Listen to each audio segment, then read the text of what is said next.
నమస్తే, welcome to V3 news. లక్ష్యం సమాజహితం. నేను గణేష్. బులెటిన్ ముందుగా హెడ్లైన్స్ చూద్దాం. సురక్షితంగా స్వదేశానికి చేరుకున్న పైలట్ అభినందన్. ఘనంగా స్వాగతం పలికిన ప్రజలు, త్రివిధ దళాలు.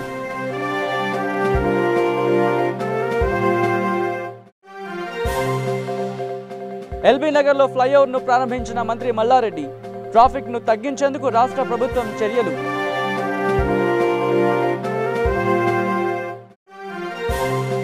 ప్రభుత్వ దవాఖానాల్లో మోకిళ్ల మార్పిడి చికిత్స. మంత్రిగా ఫైల్పై తొలి సంతకం చేసిన మంత్రి ఈటెల.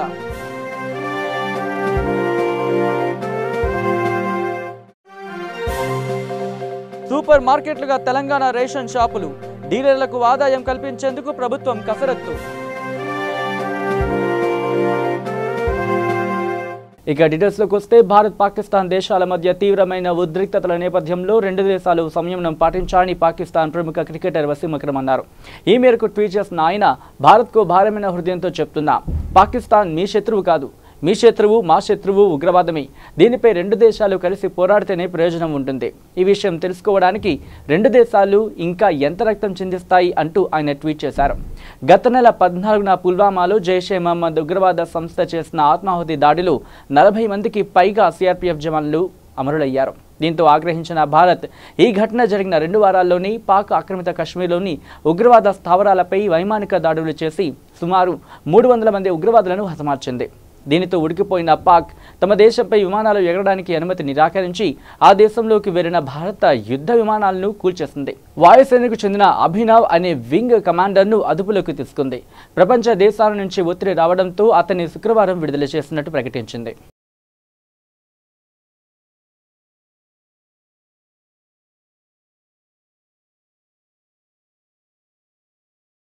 ఇక ఎల్బీ నగర్ ఫ్లైఓవర్ బ్రిడ్జిని మంత్రులు మల్లారెడ్డి, మహమూద్ అలీ, తలసాని శ్రీనివాస్ యాదవ్, మేయర్ బొంతు రామ్మోహన్ ప్రారంభించారు.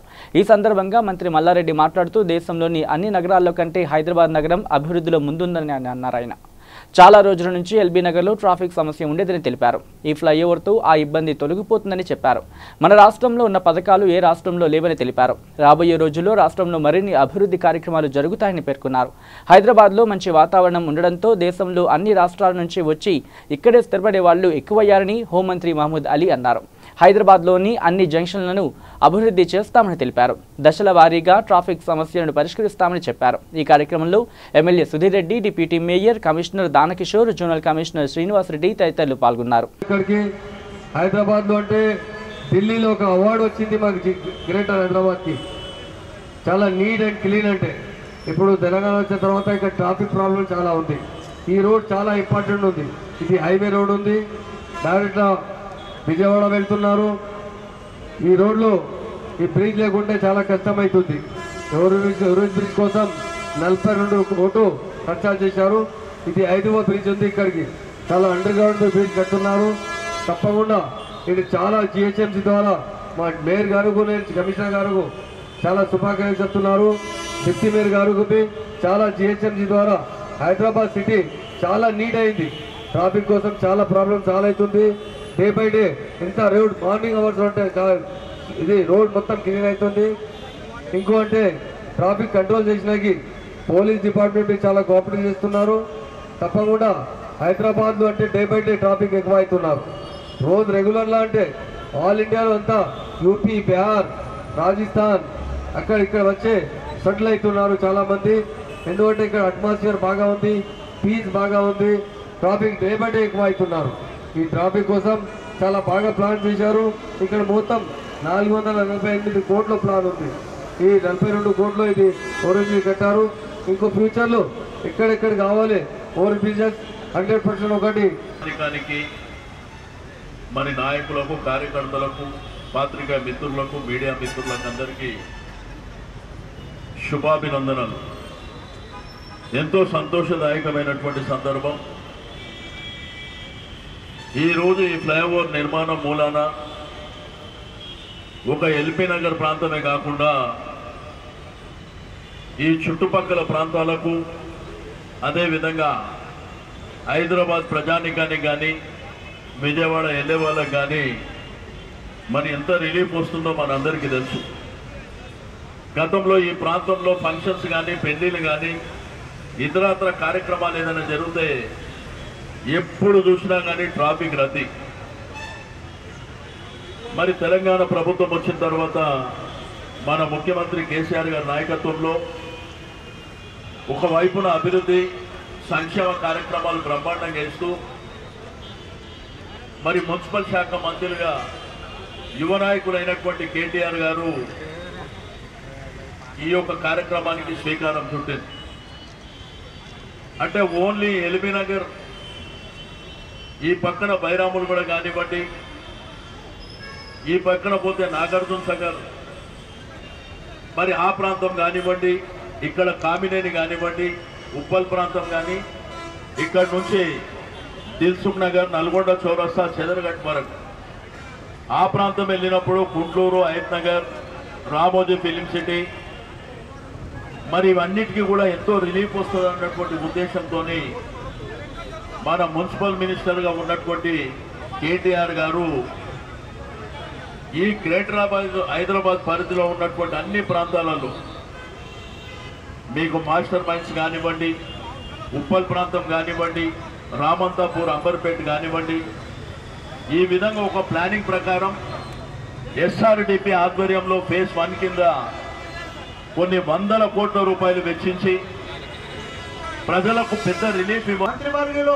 మా సీనన్న గారు మాదిరిగా మా స్థానిక ఎమ్మెల్యే సుధీర్ రెడ్డి గారు, అదే మాదిరిగా మా డిప్యూటీ మేయర్ బాబా భక్తిరెడ్డి గారు, అదే మాదిరిగా మా కార్పొరేటర్లు, అదే మాదిరిగా మా ఎండి దానం కిషోర్ గారు, మిగతా అధికారులు, పత్రికా మిత్రులు, టీఆర్ఎస్ కార్యకర్తలు, నాయకులకు అందరికీ కూడా, మా అక్క చెల్లెళ్ళకి అందరికీ కూడా నమస్కారం. ఏది ఏమైనా ఎల్బీ నగర్ అంటే నేను ఎంపీ ఉన్నప్పుడు చాలా పెద్ద డెవలప్మెంట్ జరిగింది. లాస్ట్ 4.5 years లో కరీంనగర్ లీగ్లో ఇక్కడ ఎల్బీ నగర్ డెవలప్ అయింది. 325 కోట్లతోటి మొత్తం మంచి నీళ్ళ కోసం, ఇంటింటికి నల్ల ఇచ్చే కనెక్షన్ కోసం, దానికోసం 325 కోట్లతోటి ట్రంక్ లైన్ కానీ, పైప్ లైన్ కానీ, రిజర్వాయర్ కానీ 99% కూడా కంప్లీట్ అయిపోయింది. ఏప్రిల్ 1 నాడు ఏదైతే పెద్దలు మన సీఎం కేసీఆర్ గారు శపథం చేసిందో 2019 ఏప్రిల్లో ప్రతి ఇంటికి మంచినీళ్ళు ఇస్తారో ఆ శపథం ప్రకారం మొత్తం వర్క్ అంతా కూడా కంప్లీట్ అయింది. ఏప్రిల్ 1 నాటికి ప్రతి ఇంటికి ఇస్తామని కూడా మనం చేస్తున్నాం. ఏది ఏమైనా 4 ఫ్లైఓవర్లు, ఒక అండర్ పాస్ 448 కోట్లతోటి పెద్ద ఎత్తున ఇవన్నీ కూడా గత ఇంత పెద్ద ఎత్తున అన్ని కూడా ఫ్లైఓవర్లు కానీ, అండర్ పాస్ కానీ ఈరోజు ఇనాగ్రేషన్స్ అయిపోయినాయి. అన్ని కూడా పబ్లిక్ సేఫ్టీగా ఫ్రీగా అందరూ కూడా పోతున్నారు. గత 10-15 సంవత్సరాల తను కూడా ఈ ఎల్బీ నగర్ చౌరస్తా అనేది ట్రాఫిక్ పెద్ద సమస్య అయిపోయింది. ఎవరు కూడా పట్టించుకోలేదు. మన టీఆర్ఎస్ ఈ చర్యల్లో భాగంగా అనేక జంక్షన్లలో రేపు ఫ్లైఓవర్లు కానీ, అండర్ పాస్లు కానీ నిర్మించాల్సిన అవసరం ఎంతైనా ఉంది. కాబట్టి ఎక్కడ ట్రాఫిక్ ఉందో గ్రహించి అక్కడ ట్రాఫిక్ ఈజన్ చేస్తానికి రాబోయే రోజుల్లో ఈ చర్యలు తీసుకోవాలని చెప్పి కోరుతూ, ఎల్బీ నగర్ ప్రాంతంలో బైరాములగూడ జంక్షన్లో కానివ్వండి, ఎల్బీ నగర్ జంక్షన్లో కానివ్వండి, లేకపోతే బిగ్ బజార్ జంక్షన్లో కానివ్వండి, నాగల్ జంక్షన్లో కానివ్వండి, ఈ అన్ని జంక్షన్లో ట్రాఫిక్ ఈజన్ చేయాల్సిన అవసరం ఉందని చెప్పేసి సందర్భంగా మనవి చేసుకుంటూ, నేను ఎక్కువ మాట్లాడకుండా చాలా మంది పెద్దలు వస్తున్నారు కాబట్టి రాబోయే రోజున మన నగరాన్ని ఉప్పల్ నుంచి వచ్చేది కానీ, ఇటు పక్క ఎయిర్పోర్ట్ పోవడానికి, మరి ఇలా సిటీ సెంటర్ నుంచి మలక్పేట నుంచి ఇటు విజయవాడ పోయే రోడ్డు కానీ మరి చాలా ఇబ్బందికరమైన పరిస్థితిలో ఉన్న ట్రాఫిక్ను మరి అతిపెద్ద జంక్షన్ను దాటియడం అనేది చాలా క్రిటికల్గా ఉండే, కొంత ఇబ్బందికరంగా మరి ఎన్నో ఎమ్యూనిటీస్ మరి వాళ్ళ వాటిని వాటర్ లైన్స్ కానీ, ఎలక్ట్రిక్ లైన్స్ కానీ ఇవన్నీ చేంజ్ చేయాల్సి వచ్చినా కూడా చాలా చాకచక్యంగా మరి ఇక్కడ ఉన్న గౌరవ మరి ప్రజాప్రతినిధులు కానీ, మరి ఎమ్మెల్యేలు కానీ, కార్పొరేటర్స్ కానీ మరి ఇక్కడ ఉన్న అందరూ కూడా కోఆపరేషన్ తోటి చాలా తాత్కాలికమైన ట్రాఫిక్ ఇబ్బందులు కలిగినా కూడా మరి లాంగ్ టర్మ్లో మరి ఉపశమనం ఉంటుంది, చాలా ఆనందంగా ఉంటుంది. కాబట్టి మరి దాన్ని ఓర్చుకొని కూడా ఎల్బీ నగర్ మరి ఈ ప్రాంతం నుంచి పోయే ప్రయాణికులందరూ కూడా మరి దీన్ని వాళ్ళు కొంత తాత్కాలికంగా ఇబ్బందులు జరిగిన వాళ్ళకి క్షమించాలని కోరుతూ, మరి ఈ ప్రాజెక్టును ఇంత వేగంగా మరి తీసుకురావడానికి మరి GHMC project chief engineer Sridhar గారు, అదేవిధంగా ఇక్కడ ఎస్సీ రవీంద్రరాజు గారు, కృష్ణారావు గారు, వారి సిబ్బంది ఇక ఆస్తుల కేసులో ఏపీ ప్రతిపక్ష నేత వైఎస్ఆర్సీపీ అధినేత జగన్మోహన్ రెడ్డి సిబిఐ కోర్టుకు హాజరయ్యారు. జగన్తో పాటు IAS Srilakshmi, MLA Sabitha Indra Reddy, Nimmagadda Prasad, YV Subba Reddy హాజరయ్యారు.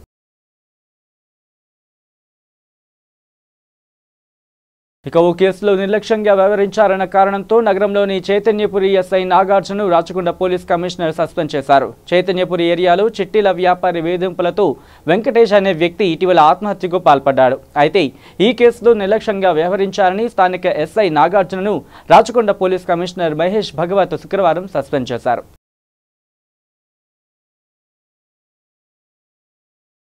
ఇక జిల్లాలోని సర్కారీ దవాఖానాలో మోకీలు మార్పిడి చికిత్సలను పూర్తి స్థాయిలో అందుబాటులోకి తేవాలని తెలంగాణ ప్రభుత్వం నిర్ణయించింది. దీనికోసం రాష్ట్రంలోని 41 వైద్య విధాన పరిషత్ ఆసుపత్రులకు 11.43 కోట్ల రూపాయలతో ఆర్థోపెడిక్ ఆపరేషన్ థియేటర్లు, యంత్ర పరికరాలను అందించబోతోంది. సంబంధిత ఫైలుపై వైద్య ఆరోగ్య శాఖ మంత్రి ఈటెల రాజేందర్ గురువారం సంతకం చేశారు. మంత్రిగా బాధ్యతలు చేపట్టిన తరువాత ఇదే ఆయన సంతకం చేసిన తొలి ఫైలు. జిల్లా ఆసుపత్రులు, ప్రాంతీయ ఆసుపత్రులు, పిహెచ్ఎంసీలో ఆర్థోపెడిక్ వైద్యులు ఉన్న ఆపరేషన్ థియేటర్లు, పరికరాలు లేక సేవలు అందడం లేదు. ఆర్థోపెడిక్ విభాగంలో 10% మాత్రమే సేవలు అందుతున్నాయి. దాన్ని కనీసం 50% పెంచే ఉద్దేశంతోనే వైద్య ఆరోగ్య శాఖ తాజా నిర్ణయం తీసుకుంది. ఆర్థో శాస్త్ర చికిత్సలకే ఏటా ఆరోగ్యశ్రీ ద్వారా 131 కోట్ల వరకు ఇస్తున్నారు. ఆర్థో సేవల్లో ప్రధానంగా ప్రైవేట్ ఆసుపత్రులకే బిల్లులు వెళుతున్నాయి. ప్రైవేట్ ఆసుపత్రులకు భారీ మొత్తంలో డబ్బులు వెళ్లడంపై సర్కారు దృష్టి పెట్టింది. దాన్ని తగ్గించేందుకు ఇప్పటికే ఆర్థోపెడిక్ వైద్యులున్న ప్రభుత్వ ఆసుపత్రుల్లో ఆపరేషన్ థియేటర్లు, పరికరాలు ఏర్పాటు చేయబోతోంది. ప్రస్తుతం మోకీలు మార్పిడి ప్రైవేట్ ఆసుపత్రుల్లో 2 లక్షల రూపాయల వరకు వసూలు చేస్తున్నారు. నిమ్స్ లాంటి ఆసుపత్రుల్లో ఆరోగ్యశ్రీ ద్వారా 70,000 రూపాయలు అవుతోంది. రాష్ట్ర వ్యాప్తంగా 41 ఆసుపత్రుల్లో ఆపరేషన్ థియేటర్లు, పరికరాలు సమకూరి వైద్య సేవలు అందుబాటులోకి వస్తే రోగులు హైదరాబాద్ దాకా వచ్చే అవసరం ఉండదు. జిల్లాలో ప్రభుత్వ బోధనాసుపత్రుల్లో కూడా పూర్తి స్థాయిలో ఆర్థోపెడిక్ సేవలు అందడం లేదు. దాంతో జిల్లాలోని వైద్య విధాన పరిషత్ ఆసుపత్రుల్లో కనీసం 40 నుంచి 50 ఆర్థోపెడిక్ సర్జరీలు జరిగేలా చూడాలని సర్కార్ భావిస్తోంది. ప్రభుత్వం ఖర్చు పెట్టబోయే 11.43 కోట్ల రూపాయలు ఆరోగ్యశ్రీ రివాల్వింగ్ ఫండ్ ద్వారా సమకూరనున్నాయి. బులెటిన్ల షార్ట్ బ్రేక్ తీసుకుందాం. శ్రీ గాయత్రీదేవి జ్యోతిషాలయం, దిల్సుఖ్ నగర్. శ్రీ పండిట్ సాయిరాం శాస్త్రి గారు గత 30 సంవత్సరాలుగా దిల్సుఖ్ నగర్ లో స్థిరంగా ఉంటున్నారు. మీరు చేస్తున్న ప్రయత్నాలు విఫలమగుట, కార్యక్రమాలయందు ఆలస్యం, అనుకోని చిక్కులు, వివాహ ప్రయత్నం ముందుకు సాగక వివాహ ఆలస్యం, ఉద్యోగం, ఆరోగ్యం, దాంపత్యం, సంతానయోగం, విదేశీయానం, భూ వివాదములు మరియు వ్యాపారాదులలో సమస్యలకు జ్యోతిష్యపరమైన పరిష్కారమునకై పుట్టిన తేదీ, బొటనవేలు ముద్ర, హస్తరేఖలు, జాతకం చూసి వివరముగా జ్యోతిష్యం చెప్పగలరు. మీరెక్కడెక్కడో జ్యోతిష్యం అడిగి నిరాశ చెంది ఉండవచ్చు. ఒక్కసారి శ్రీ సాయిరాం శాస్త్రి గారిని సంప్రదించండి. గమనిక: స్త్రీ పురుషుల ఎటువంటి జీవిత సమస్యలకైనా పూజ, హోమం, అంజనం, యంత్రం, మంత్రం ద్వారా 9 రోజుల్లో గాయత్రీదేవి సాయిబాబా పూజ చేసి శాస్త్రోక్తంగా పరిష్కారం చూపగలరు. Gayatri Devi Jyotishyalayam, flat number 101, first floor, Shilpi apartments, A block, near Konark theatre, Dilsukh Nagar, Hyderabad. Cell 9949373448 94405370444.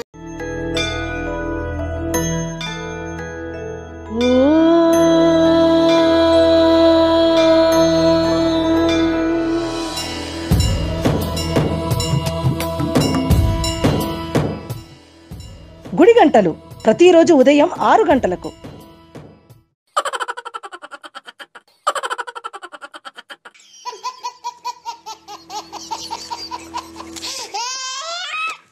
గిలిగిలిగా ప్రతిరోజు ఉదయం 11 గంటలకు, తిరిగి రాత్రి 9:30 welcome back to V3 news. Ration షాపులను సూపర్ మార్కెట్లుగా తీర్చిదిద్దేందుకు ప్రభుత్వం కసరత్తు చేస్తోంది.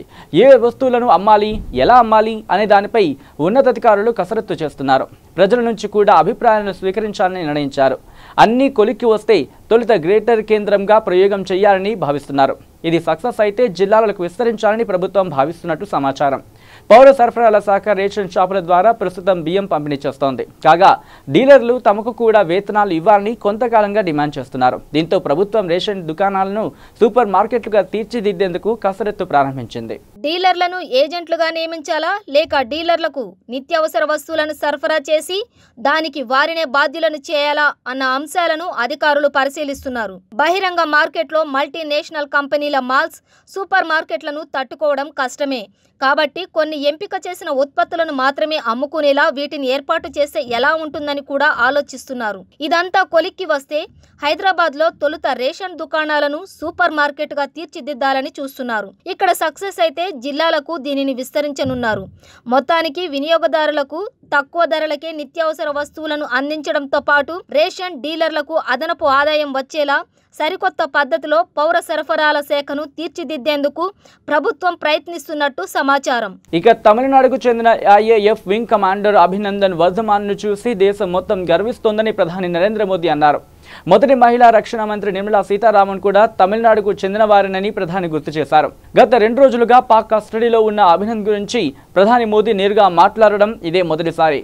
తమిళనాడులో కన్యాకుమారి పట్టణంలో శుక్రవారం జరిగిన బీజేపీ ర్యాలీలో మోదీ పాల్గొన్నారు. ఈ సందర్భంగా అభినందన్ సాహసాన్ని, మొక్కవోని ధైర్యాన్ని ప్రధాని ప్రశంసించారు.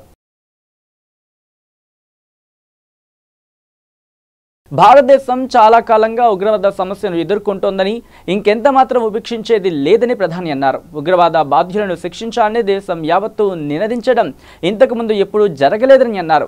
ముంబై దాడి జరిగింది, అయితే ఉగ్రదాడికి వ్యతిరేకంగా జరిగిందేమీ లేదు.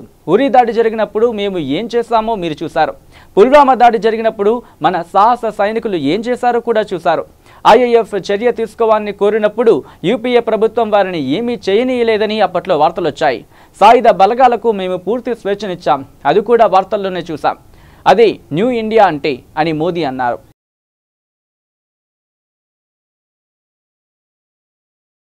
ఇక తెలంగాణ, ఆంధ్రప్రదేశ్ రాష్ట్రాలకు కృష్ణా నది యాజమాన్య బోర్డు లేఖ రాసింది. మే నెలాఖరు వరకు అవసరాల కోసం ప్రతిపాదనను పంపాలని 2 రాష్ట్రాలను కోరింది.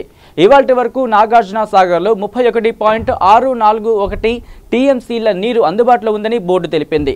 శ్రీశైలంలో కనీస నీటి వినియోగ మట్టానికి 4.861 టీఎంసీల దిగువన నీరు ఉందని పేర్కొంది. శ్రీశైలంలో ఉన్న పరిస్థితిని దృష్టిలో ఉంచుకొని ప్రతిపాదనలు ఇవ్వాలని బోర్డు సూచించింది. ఇక హైదరాబాద్లోని మాదాపూర్లో జాతీయ దర్యాప్తు సంస్థ కార్యాలయాన్ని కేంద్ర హోంమంత్రి రాజ్నాథ్ సింగ్ ఈరోజు ప్రారంభించారు. అనంతరం మంత్రి మాట్లాడుతూ ఎన్ఐఏ సేవలు దేశానికి ఎంతో అవసరమని చెప్పారు. ఎన్ఐఏ దర్యాప్తు చేసిన 92 కేసుల్లో ఉగ్రవాదులకు శిక్ష పడిన విషయాన్ని గుర్తు చేశారు. ఉగ్రవాదాన్ని కూకటి వేళ్లతో పెకిలించి వేయాలని అన్నారు. ఐసిస్, ఐఎస్ఐ పై రీసెర్చ్ సెల్ ఏర్పాటు చేయాలని అభిప్రాయపడ్డారు.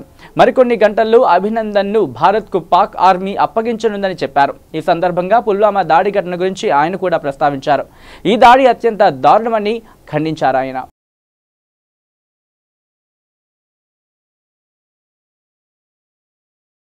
ఈసారి భానుడు భగభగమంటారని, చండ ప్రచండుడై ప్రతాపం చూపుతారని హైదరాబాద్ వాతావరణ శాఖ అంచనా వేస్తోంది. ఫిబ్రవరిలో ప్రారంభమైన వేసవి తాపం ఇందుకు శాంపిల్ మాత్రమేనని చెబుతోంది.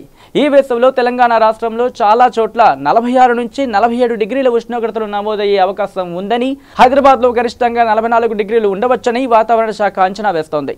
ఏప్రిల్, మే నెలల్లో క్యూములోనింబస్ మేఘాల వల్ల ఉరుములు, మెరుపులతో కూడిన వర్షాలు కురిసే అవకాశం ఉందంటోంది. 2 ఏళ్ల క్రితం ఎదురైన పరిస్థితుల కంటే ఇబ్బందికర పరిస్థితులే ఈసారి చవి చూడాల్సి రావచ్చని, వడగాల్పుల ప్రభావం ఉంటుందని వాతావరణ శాఖ అధికారి రాజారావు తెలిపారు. ఉష్ణోగ్రతలు పెరగడం, తగ్గడం గాలిలో తేమ, దిశపై ఆధారపడి ఉంటాయన్నారు. ఫిబ్రవరిలో సాధారణం కంటే 3 డిగ్రీల అధిక ఉష్ణోగ్రతలు నమోదు కావడానికి గాలిలో తేమ శాతం తగ్గడమే కారణమని చెప్పారు. ఉపరితల ఆవర్తనం, ద్రోణులు ఏర్పడడం కూడా పరిస్థితిని ప్రభావితం చేసిందని తెలిపారు. ఉత్తరాది వాయువ్య దిశ నుంచి రాష్ట్రంలోకి వీచే గాలుల్లో తేమ శాతం తక్కువని, వాటి ప్రభావం ఉంటే ఉష్ణోగ్రతలు పెరుగుతాయన్నారు. అదే బంగాళాఖాతం, అరేబియా మహాసముద్రం వైపు, దక్షిణం, ఆగ్నేయం వైపు నుంచి గాలులు రాష్ట్రంలోకి వీస్తున్నాయంటే ఉష్ణోగ్రతలు తగ్గుతాయని, ఇందుకు కారణం ఈ గాలుల్లో తేమ శాతం అధికంగా ఉండడమేనని చెప్పారు. 2016లో తెలంగాణ రాష్ట్రంలో అధిక ఉష్ణోగ్రతలు నమోదయ్యాయి. 27 రోజులు వడగాల్పులు వీచాయి.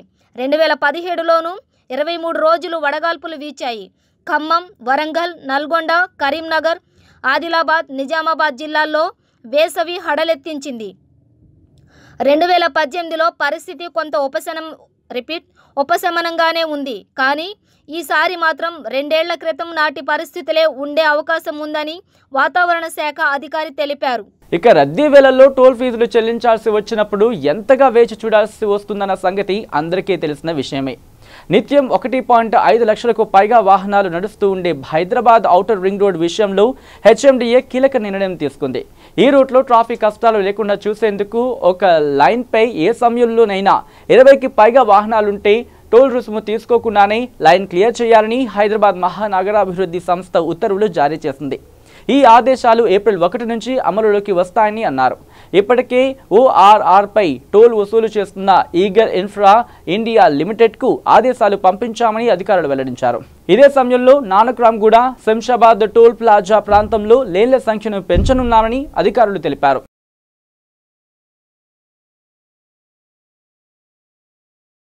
ఇక లోక్సభ ఎన్నికలు మే నెలలోనే జరిగి తీరుతాయని అనుకున్న సమయం ప్రకారమే జరిగి తీరుతాయని, అందులో ఎలాంటి మార్పు ఉండబోదని భారత ప్రధాన ఎన్నికల అధికారి సునీల్ అరోరా స్పష్టం చేశారు. భారత్ పాక్ల మధ్య యుద్ధ మేఘాలు కమ్ముకుంటున్న నేపథ్యంలో వాటి ప్రభావం సార్వత్రిక ఎన్నికలపై పడుతుందా అన్న ప్రశ్నకు అరోరా ఈ విధంగా స్పందించారు. ఇప్పటివరకైతే ఎన్నికల తేదీలను ఖరారు చేయలేదు, కానీ షెడ్యూల్ ప్రకారమే జరుగుతాయని, అందులో ఎలాంటి మార్పు లేదని తేల్చి చెప్పారు.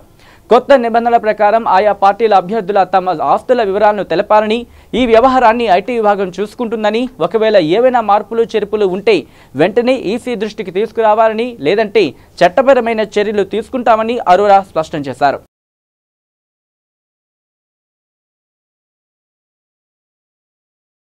ఇక చేవెళ్ల పార్లమెంటు నియోజకవర్గ అభ్యర్థిగా మహేందర్ రెడ్డి పేరును మంత్రి మల్లారెడ్డి ప్రకటించారని గత 2 రోజులుగా పెద్ద ఎత్తున వార్తలు వస్తున్న సంగతి తెలిసిందే. ఈ వ్యవహారం సోషల్ మీడియాలో హాట్ టాపిక్ అయింది. దీంతో ఈ విషయంపై ఎట్టకేలకు మంత్రి స్పందించారు. చేవెళ్ల పార్లమెంటు నియోజకవర్గ అభ్యర్థిగా మహేందర్ రెడ్డి పేరును నేను ప్రకటించానని చెబుతూ ప్రధాన మీడియాలో సోషల్ మీడియాలో జరుగుతున్న దుష్ప్రచారాన్ని తీవ్రంగా ఖండిస్తున్నాను అని ఆయన అన్నారు. నేను ప్రకటించినట్లు వస్తున్న వార్తలన్నీ అవాస్తవం. పార్టీలో ఏ నిర్ణయమైనా మా పార్టీ అధినేత ముఖ్యమంత్రి కేసీఆర్దే అని మంత్రి చెప్పుకొచ్చారు. ఇక రియల్ హీరో అభినందన్ సురక్షితంగా సొంతగడ్డపై అడుగుపెడుతున్న తరుణంలో బాలీవుడ్ సెలబ్రిటీల నుంచి హర్షాతిరేకాలు వ్యక్తమవుతున్నాయి. ఐఏఎఫ్ వింగ్ కమాండర్ అభినందన్ ను మాతృదేశానికి స్వాగతం పలుకుతూ బాలీవుడ్ బాద్షా షారుఖ్ ఖాన్ ఓ ట్వీట్లో తన సంతోషాన్ని పంచుకున్నారు. సొంతింటికి తిరిగి రావడం కంటే గొప్ప అనుభవం ఇంకొకటి ఉండదు. ప్రేమ, ఆశలు, కలల సాకారానికి ఇంటిని మించిన ప్రదేశం మరొకటి లేదు. మీ సాహసం మమ్మల్ని మరింత బలవంతులను చేసింది. హృదయపూర్వకంగా మీకు కృతజ్ఞతలు తెలుపుకుంటున్నాం అని షారుఖ్ ఆ ట్వీట్లో పేర్కొన్నారు. 125 కోట్ల ప్రజానికం ప్రార్థనలు ఫలించాయి. ఉగ్రవాదంపై పోరులో భారత వ్యూహం ఫలించింది. భారత దౌత్యం దెబ్బకు పాక్ దారికొచ్చింది. Indian air force real hero Abhinandan వర్ధమాన్ను పట్టుబట్టిన 48 గంటల్లోనే భారత్కు పదిలంగా అప్పగించింది. భారత వైమానిక దళం pilot wing commander Abhinandan Varthaman Bharata కాలమానం ప్రకారం సాయంత్రం 6:30 ప్రాంతంలో భారత భూభాగంలోకి తిరిగి అడుగుపెట్టారు. వాగా అట్టారీ సరిహద్దుల మీదుగా అభినందన్ను తీసుకువచ్చిన పాక్ సైన్యం అట్టారీ వద్ద బీఎస్ఎఫ్కు అప్పగించింది. ఐఏఎఫ్కు చెందిన 2 వైస్ మార్షల్స్, ఇండియన్ హైకమిషన్ ప్రతినిధి బృందం, విదేశాంగ శాఖ అధికారులు అభినందన్కు సాదర స్వాగతం పలికారు. అభినందన్ రాక కోసం నిన్నటి నుంచి వాగా సరిహద్దుల వద్ద వేచి ఉన్న వందలాది మంది ప్రజలు ఒక్కసారిగా సంబరాలు మునిగిపోయారు. డ్రమ్ములు వాయిస్తూ సంబరాలు చేసుకున్నారు. దేశభక్తి నినాదాలు హోరెత్తించాయి.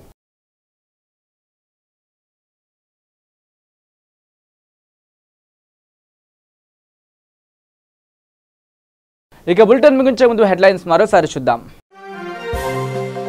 సురక్షితంగా స్వదేశానికి చేరుకున్న పైలట్ అభినందన్, ఘనంగా స్వాగతం పలికిన ప్రజలు, త్రివిధ దళాలు.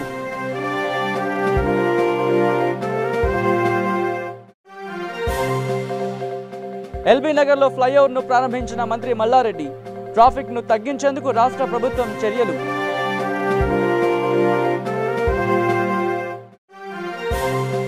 ప్రభుత్వ దవాఖానాల్లో మోకిళ్ల మార్పిడి చికిత్స, మంత్రిగా ఫైల్పై తొలి సంతకం చేసిన మంత్రి ఈటెల.